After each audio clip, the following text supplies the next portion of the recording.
Thank you so much. So we are very much grateful to, This is what I use for my medication. This is a central line. It is a very long tube. We use the blue one for transfusion, the yellow one for medication, the white one. There are times I'm not able to eat completely because of the mouth salts. Like you've seen the way I'm drying. yes. So we can dilute ensure supplement and tuweke hapa. This one niliekwa to help me niache kudungwa sana because it got to a point my veins zika collapse. Yeah.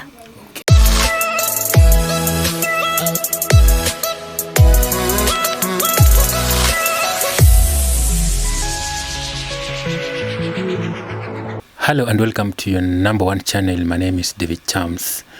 If you're watching us for the very first time, remember to subscribe, give a video a like, and also a comment down there. Today we are covering a story here. Our guest you are seeing in front of us, she's going through a challenge. Actually, Shiro is fighting with the cervix cancer. At the same time leukemia, and she developed a hole on her left hand. Is it left side or? On the left side. On the left side of pulmonary artery, and as we speak, her kidneys are failing. She depends on oxygen. You're seeing here, this tank here, and as you can see, there is running water. So she depends on this thing for oxygen. So let's listen to her story. And if you're watching this, please be attentive and see what you can do to our sister. So Shiro, uko salama lakini? Happy to meet you. I'm also happy to meet you. Yeah. Let me just move close so that we share the mic. It's alright. Yeah. So asante kwa kutukaribisha nyumbani. Yeah. So ningeomba tu tueleze viewers kulikuwa namna gani kufika penye umefika with this I know you're fighting, you know, it's a journey. So let's just hear from you, and also we let our viewers understand what is happening. Okay. My name is Caroline Wanjiro. I'm humbled to have you people over here. I thank God for this great opportunity that He has given me. I'm 29 years old. I'm a single mother of 2 children, a boy and a girl, and I realized that I was unwell immediately after I gave birth to my small baby, who is now 4 years. So this is the 4th year fighting with cancer. After I gave birth to my daughter by the name Mercy Megan, the doctors realized there was a problem with my cervix. I usually deliver through CS, but I thank God the doctor was able to detect on the process.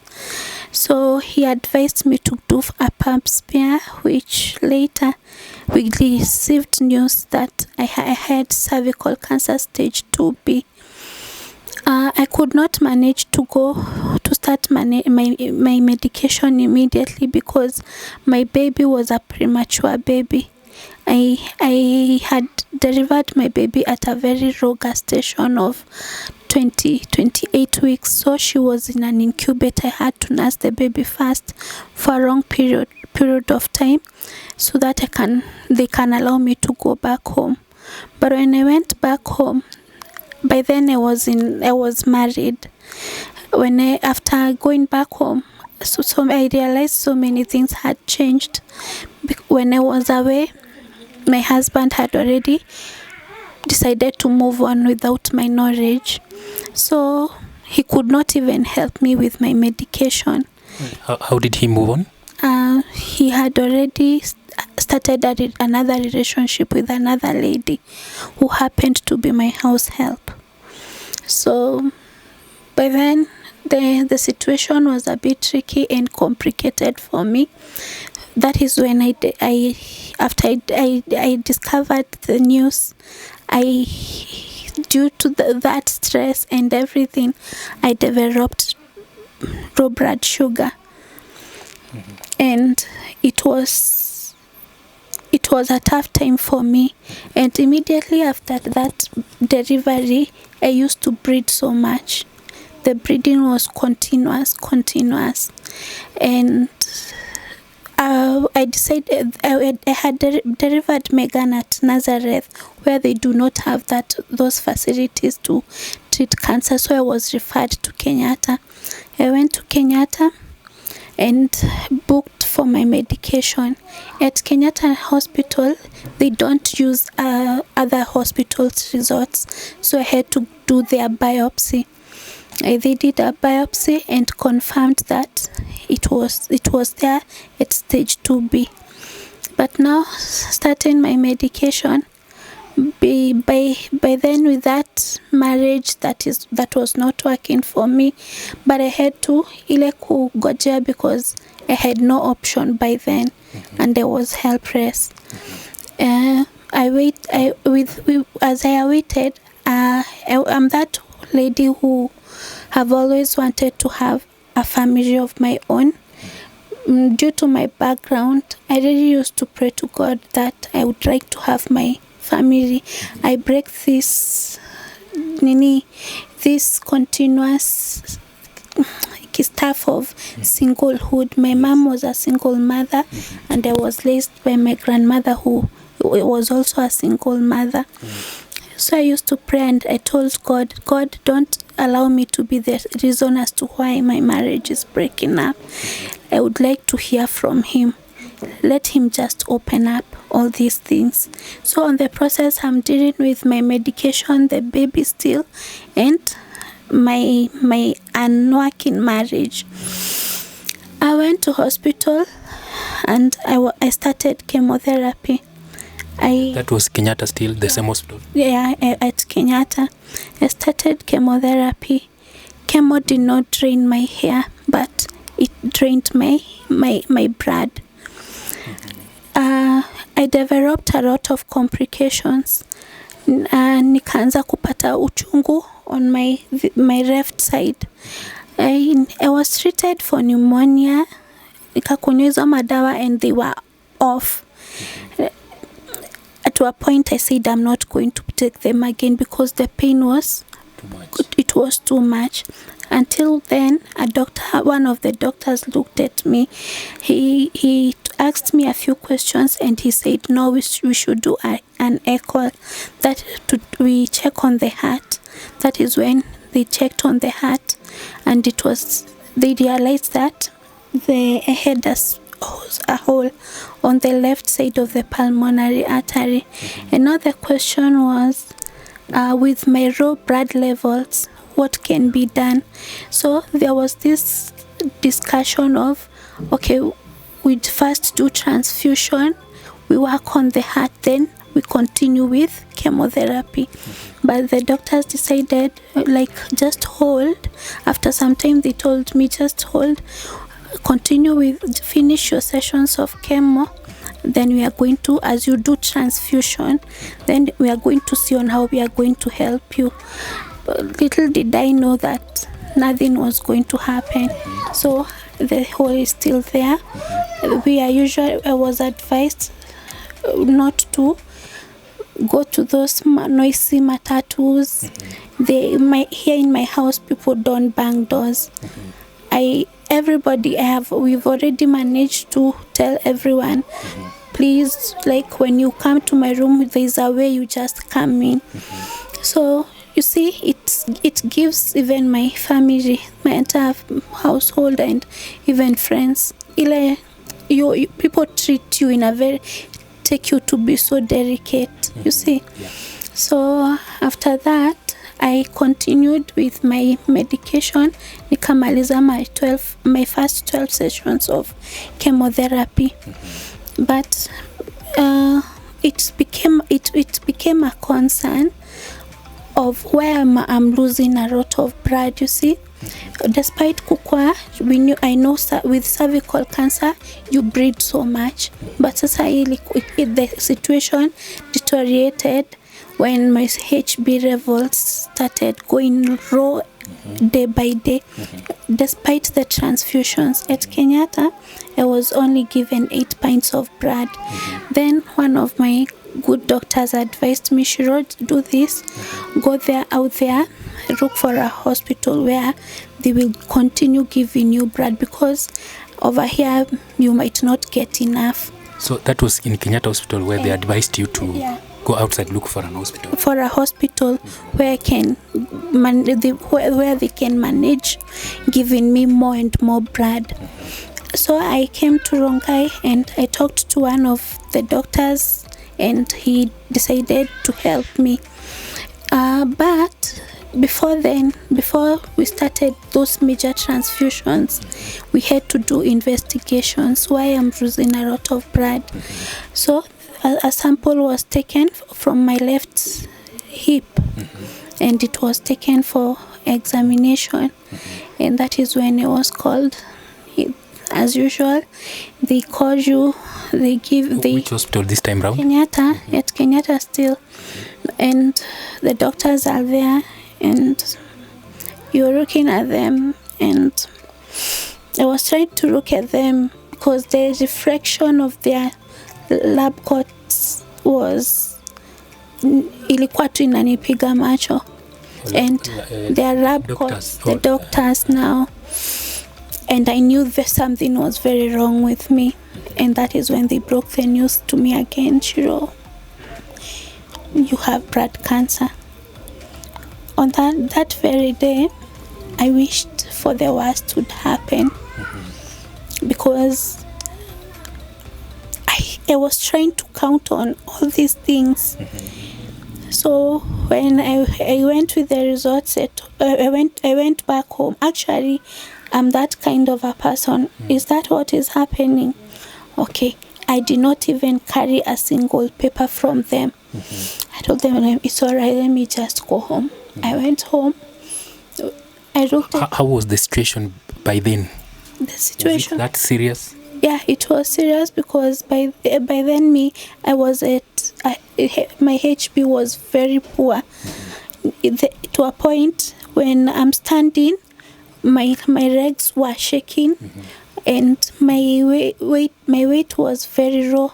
I was at 48 kgs.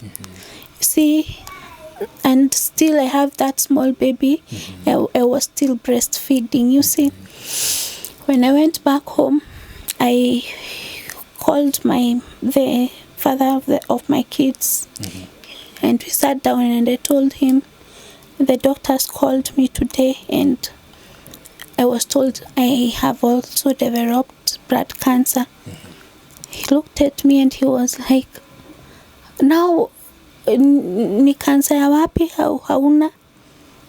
Because like, if you have blood cancer, what else? And that is your husband, the former.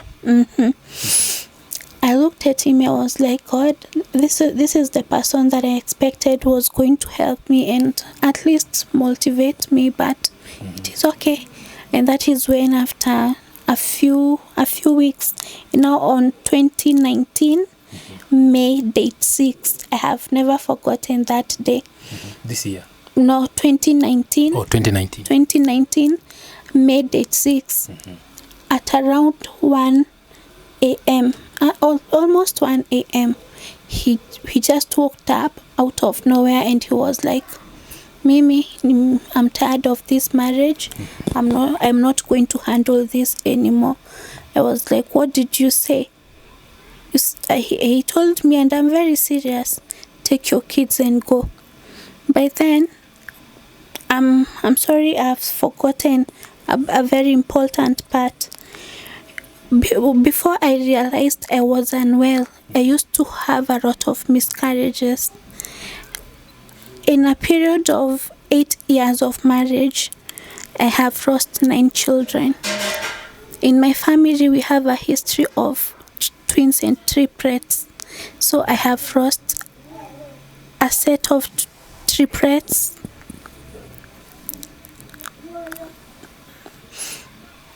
Pole.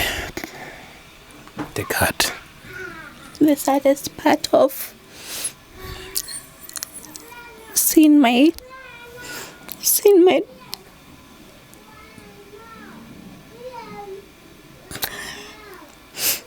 dead kids. So by the time I was leaving that marriage, I was breeding, but we had already been advised on how to handle cervical cancer. But the person I used to live with was totally different. "You're not my sister." Those were the words. By the time he sent us away, I was expectant and I didn't know. So nikienda kufanyiwa the second session, the second bunch of chemo niliongezewa because of leukemia. So nikiwa session ya 6, that is we usually go for tests before that. The doctor called me and they were like, "What's happening? Is there something that we should know?" I told them something like, "What?" And they told me, "Shiro, you're expectant." I told them maybe God wants to pay me back whatever I had lost. Sasa hapo ndo kila kitu iliharibikia, because me I decided to keep the children. And so he went his own, then you... I left his house. We tulikuwa tunaishi Kaha West. I shifted from Kaha West and I came to start a new life at Rongai. So coming to Rongai, that was now 2019, at around May. Now May. Then I came, got a single room opposite Nairobi Women's, and I started life. My health was poor. It is where you start from scratch. You don't have even a bed or anything. But one of my closest friends who worked with me took my small baby, this Masi Megan, wakaenda wakaishi na yeye. Was left with prison because tulimtafutia shule, at least aendelee na masomo yake. So na mimi nipambane na my situation, but I had a house girl, another house girl mwenye nilikuwa nishatafuta. So kuendelea hivyo, when I was told sasa about the pregnancy, I stayed at home. The only thing I used to do is transfusion, and they used to check on me. But kufikia my pregnancy kiwa kitu miezi 4, the amniotic fluid ikaanza kudrain. So I went to Kenyatta and I was admitted immediately for conservation and management. Nilikuwa ward ya GFA. Nilikaa huko for a period of time because the doctors usually monitor you as far as kuna maji ya mtoto, hawezi pelekwa theater. So after a long period of time, one morning nikatoka as usual, kuamka kuenda kuoga. I realized there was something totally different and I had not seen before.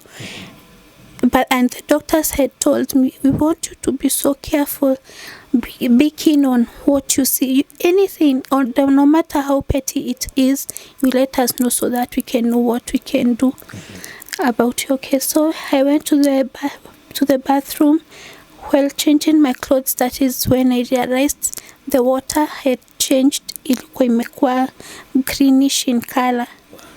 So I called the doctor. I told them. They took me to a separate side room. They examined the situation, and that is when they discovered I had developed a condition by the name chorioamnionitis. That was an emergency. They prepared for a surgery immediately, and my triplets wakatolewa. and wakapelekwa nursery as usual. But wenye hao watoto walikufa, I just can't tell. I used to go na panda huko nursery iko first floor. Napanda huko naenda ninakamua and I feed them as we are taught. And a certain day, which was on a Wednesday, the babies were responding very well. Like nikieka vidole zangu hivi unapata wanashika hata kona nguvu, and kama the sense ya mom is going, anaenda mpaka when I go there unaona kuna that smile ya wana notice I'm there. So the doctor told me they are doing well. What we are going to do on Friday, tutakupatia uende kwa ward, a separate ward. You will be trained on how kukaa kwa handle mpaka kwa breastfeed. And I was very much okay. But kufikia, usually tulikuwa tunaenda watu enda after 3 hours. By the time I was going back, saa 9 nilienda nikapata from a distance I noticed one of the machines ilikuwa haifanyi. So were you with them still with them in the room ama? No, now wakiwa nursery na mimi niko kwa ward. Yes. Sasa ni the same day. After 3 hours nilikuwa nimeenda saa 6. Sasa ni saa 9. Nimeenda saa 9.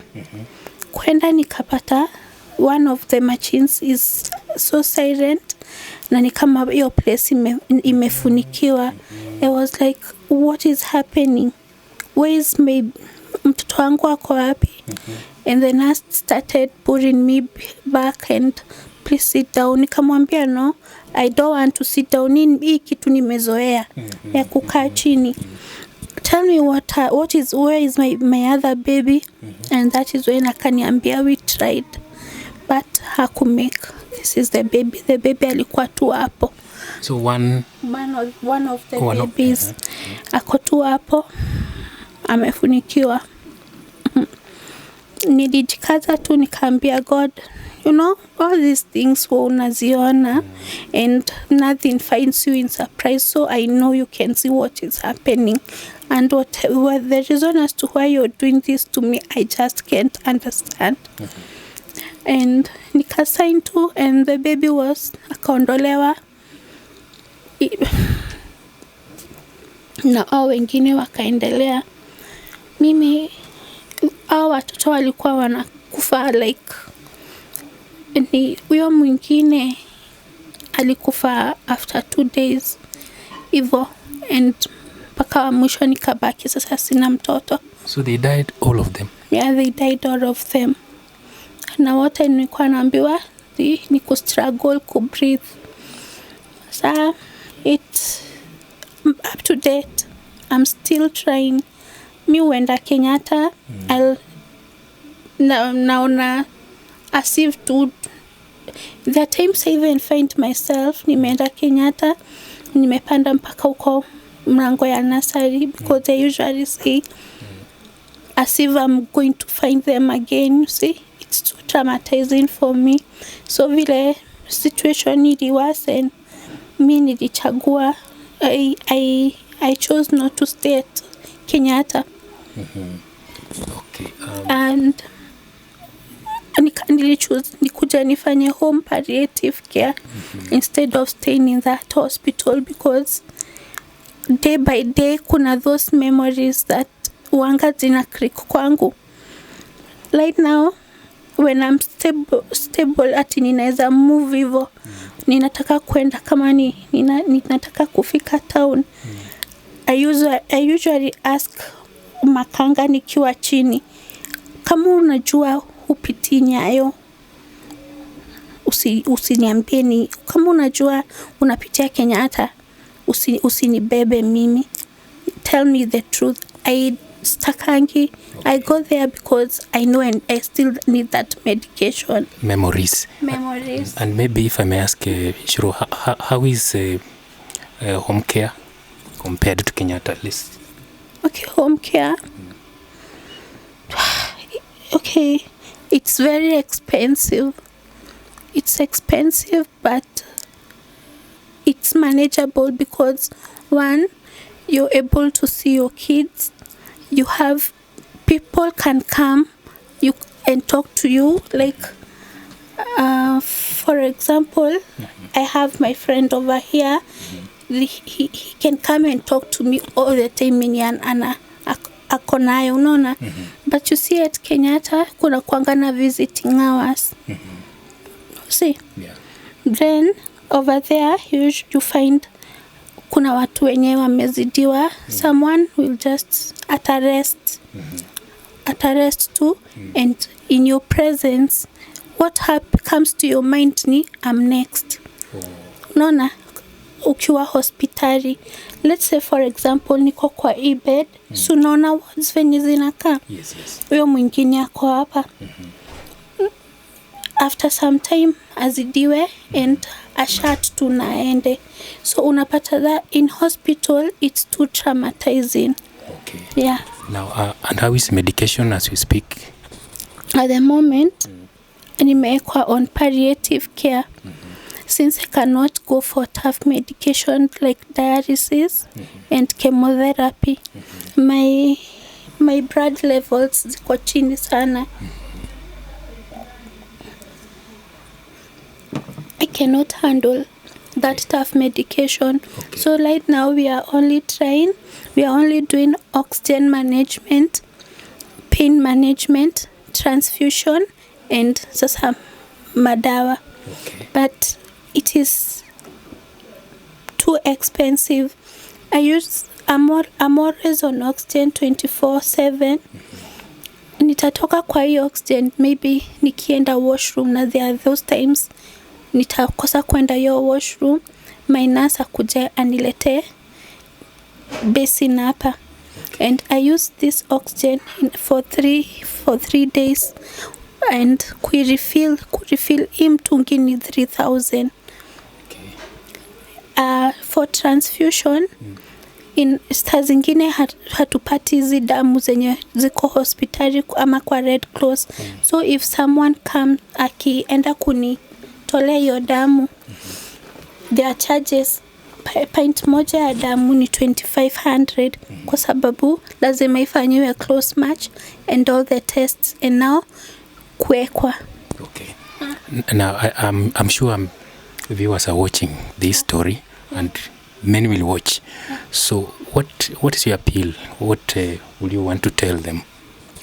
Okay, first of all, my fellow Kenyans, and the entire world, one, I would like to request you all, go for early cancer screening if you're able to do it, because if I had done it before, I would not have come to this point. My appeal is, if you're out there and you have something that you can offer to me, Shiro is on diapers at most of the times because I breathe so much. If you can help me refill my oxygen now that I cannot do without it, please help me. If you're there, you can come to Rongai and give me blood. Come, I will appreciate so much. I'm AB positive, a universal recipient. I can receive blood from anybody. I have expenses because I have a nurse 24/7. She needs to be paid. I have the children, they need to eat, and now I'm here. This is like I'm bedridden. I cannot do anything for myself right now. The kids need to eat, they need to go to school. This house is a rental house. I need to pay my rent. and also their basic needs. I also have a house help because the children have to be taken care of. The nurse cannot multitask both sides. Neither the house girl cannot multitask. So everything about me are rotating here. It's all about money. Okay. So yeah. Wow. So viewers, I hope you've heard from our sister here. She's walking a journey that needs your help. Wherever you're watching this story, kindly reach out. Would you mind to give your number? I don't mind. Okay, please. My number. And then also we shall put it on screen here. My phone number is 0721 501 520. 0721 501 520. My name's kwa hiyo namba ni Caroline Gathoni Wanjiro. Okay, viewers, hope you have heard. I'll still repeat from our sister. You can see what she's going through. She depends on this cylinder for her oxygen day in, day out. She's fighting cervical cancer and leukemia. At the same time, she developed a hole on the left pulmonary artery. She can't move. She can't do anything. She depends on people. Please do anything you can do for her. Reach out to her. We've given out the number, and we shall again put on screen here. So, Shiro, Yeah. we shall put in prayers, and I'm sure Kenyans plus even people across the globe will watch this, and I'm sure they'll come through your story. Thank you so much. So we are very much grateful to This is what I use for my medication. This is a central line. It is a very long tube. We use the blue one for transfusion, the yellow one for medication, the white one. There are times I'm not able to eat completely because of the mouth salts. Like you've seen the way I'm drying. Yes. So we can dilute, ensure supplement and tuweke hapa. This one niliekwa to help me niache kudungwa sana because it got to a point my veins zika collapse. Yeah. Okay. Wow. So viewers, thank you so much for watching this. Shiro, we're grateful, and we shall put in prayers and take heart, because God has a reason for everything in mankind's life. What I can tell you is this is a journey that is going to end very soon because of God's grace He has given you. You have walked a long journey, and from hospital you are here under palliative care, and God has been able to manage your life. And imagine communicating with you from there to this place. I was like, just want to see you and say hi to you. So thank you so much for your hospitality, and also we shall put in prayers. Thank you so much, viewers. I've been your host, Davy Chams. See you in the next video.